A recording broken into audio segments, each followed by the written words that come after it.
Tunkara nag wóolu nañ ko foofu si daanaka li nga xam ne que moo di justement cybercriminalité si kàddu yi nga xam ni itam moom yëkkati na ko daal di koy jëmale si li nga xam ne que moo di Assemblée nationale Ousmane Sonko entre autres moom itam ñu daal di koy wóolu devant les enquêteurs pour des faits graves. Donc le chroniqueur politique Mamadou Sy Tounkara est convoqué ce mardi à la division spéciale de la cybercriminalité. Cette convocation intervient après une vive polémique autour d'une publication de Tounkara concernant la proposition de loi criminalisant l'homosexualité. Maanaam proposition de loi bi nga xam ni itam dafay daal di criminaliser l'homosexualité moom itam ki nga xam ne moo di Tounkara jàpp ni loolu danga ko daal di rejeté. En tout cas nag loolu waral ñu daal di koy wóolu si kanam yoon ak wàllu yoonal. Dans son analyse bi nga xam ne itam def na ko ce week-end, Mamadou Sy Tounkara a soutenu que ladite proposition de loi était désormais sans effet juridique faute d'avoir été inscrite à l'ordre du jour et examinée dans les délais prévus par l'article 60 du règlement intérieur de l'Assemblée nationale. Selon lui, l'absence de traitement équivaut à un rejet implicite. Madame, le fait que traité wuñu ko loolu day wane que ni da nga ko rejeter concrètement. Mais est-ce que foofu mën na fa sukkandiku pour dire que Assemblée nationale dafa rejeter la loi criminalisant l'homosexualité? Fallou billahi wala talaay. J'ose jurer. Tounkara xamul lu mu wax. Billahi wala talaay. Tounkara xamul lu muy wax. C'est-à-dire que le vouloir de s'opposer à tout prix, lolu moko yobé li. Mais le Tounkara intellectuel qui faisait ses émissions tellement brillantes à la 2STV, Tounkara que les Sénégalais regardaient, que suivaient dans son émission à la 2STV, n'est qu'il faut maltraiter des gens.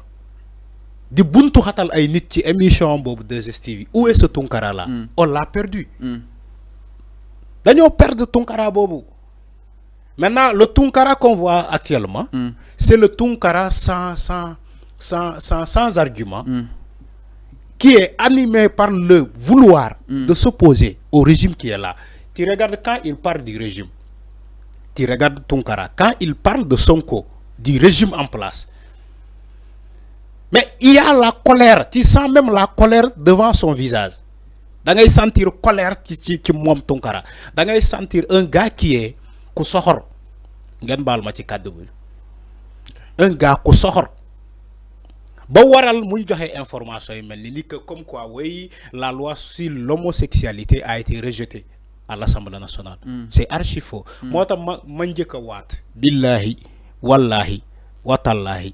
Ousmane Tounkara, Ousmane Sy Tounkara, il connaît même pas ce qu'il dit. Soit hamnako, mais il faut manipuler les gens. Mais il doit analyser. Non, il doit analyser. Il connaît rien de ce qu'il dit. La France de traitement équivaut à un rejet. Non, la loi même n'a pas été traitée. Okay. Il y a un dépôt. Proposition de loi. La loi n'a pas été traitée. Fallo. Il sait pas. Le gars, il fait ce qu'il veut. Si la loi a été traitée et rejetée, de nous convoquer. Soyons sérieux. Tu dis que la loi a été déposée à l'Assemblée nationale, elle a été traitée et rejetée. Si la loi a été traitée à l'Assemblée nationale et rejetée, personne ne va lui convoquer. Quand on va convoquer, ce que veut dire que l'homme est dégueulasse. Mais Tounkara, si ce qu'il dit là, c'est archi faux. Analyse, c'est pas pertinent. Ça dit que pour analyse pertinent, il faut dire quand même les Sénégalais la vérité. Moi, je évoqué par de là où est ce Tounkara qu'on connaît avant que Macky Sall lui nomme ministre conseiller. On a perdu ce Tounkara là. Il a perdu la valeur. Maintenant, on n'a pas ce Tounkara là. Moi, Tounkara légui, Tounkara buñu am légui. Tounkara buy jaxassé. Tounkara buy wax lu dul deug. Tounkara buy wax bu waxé légui dang koy xébu sa. Tu vois même amona ben nit bu mu invité won. Le gars je sais pas xawma Touba le deuk. Gis nga polémique bi ak waji Rastaman bi ni Rastaman mi ne ko yow amo xam-xam parce que daf ko bëgg yobbu ci alcorane.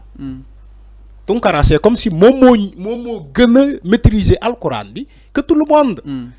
Alors que même dans ses émissions il fait des fautes, il fait des erreurs ci alcorane bi. Lélé mo ne la yalla li la wax alors que yalla waxul lolu. Ñepp jang alcorane fi. Dañoo jang tok. Donc pour revenir ici dans le cadre de la loi sur l'homosexualité, la loi n'a pas été traitée et rejetée à l'Assemblée nationale. C'est archi faux. C'est-à-dire que dans les même yo sax boo duggee ci les lois qui ont été déposées à l'Assemblée nationale, tu tapes par internet. Mais tu verras que ce que Tounkara dit là, c'est faux. C'est archi faux. La loi n'a pas été rejetée. Si la loi a été rejetée, Jamra serait le premier à apporter une analyse. Non, analyse. Alors que ni beaucoup ne signe déposé won. Fallo. Si ñep ñi analyser ci plateau yi, ñi def ay émission, ñi def ay chronique. Ba ñi analyser, dañuy analyser tek ko ci deug. Ba ñi analyser, dañuy analyser avec respect. Dañuy analyser et joxe une information bo xamantene information bu baax la bu wér la. Donc li du information. Li du information. Ce que Tounkara dit là, c'est pas une information, c'est de la manipulation, c'est du faux. C'est du faux. Son analyse est basée sur du faux. C'est faux. C'est archi faux. Mota il a été convoqué. Mais man li me metti quand ils sont convoqués, bu ñu éggé fofu dañuy né way sama kaddu djublu won ci yak, du li la ko bëgg waxé. Alors que tu l'as dit,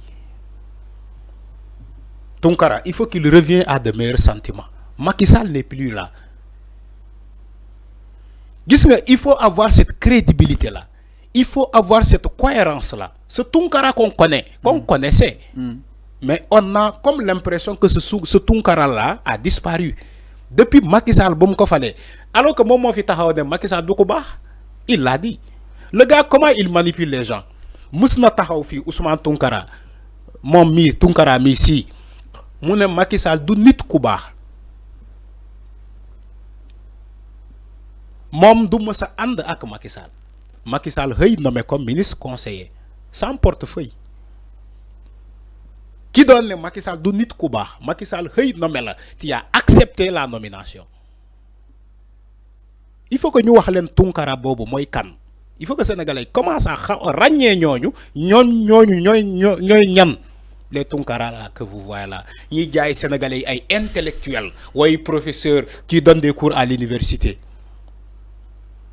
Ouais, le gars qui anime une émission à la 2STV.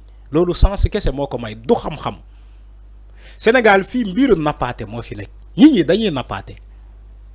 Tounkara bi commencé émission à la 2STV di nap ñi di ku koy sétane nga yaakaar ni borom xam-xam la ku am xam-xam la. Alors que le gars c'est une tête vide. Dara ne ko fa. C'est une tête très vide. Tounkara ñoo dëkk Guédiawaye Fallou xamoo loolu sama ginnaaw kër la dëkk enseignant ñi may sétane xam nañu ni que Tounkara enseignant la dëkk xam naa Tounkara bu baax. Tounkara Guédiawaye la dëkk enseignant. Donc tu la maison le foyer des jeunes. Mais ñu jàpp ni c'est des délits de presse concrètement naka na ko daal di jàngate aussi. Non, c'est pas des délits de presse tayef la manipulation la. Tounkara il est assez majeur hein? C'est pas des délits de presse, il fait de la manipulation. Ils sont dans ça, dans des combines politiques. Il n'est plus le journaliste ou bien il n'est plus ce professeur là, c'est un politicien encagoulé. Il sollicite même la mairie de Guédiawaye. Tounkara, je te donne une information. Il est en train de manœuvrer pour la mairie de Guédiawaye. Oui, Tounkara, que tu vois là, c'est de la manipulation. Il attaque Aliou Sall, il dit des choses qui c'est malsaine. Aliou Sall ne le regarde même pas. Aliou Sall a dit qu'il s'est retiré de la politique. Ousmane Tounkara continue de l'attaquer.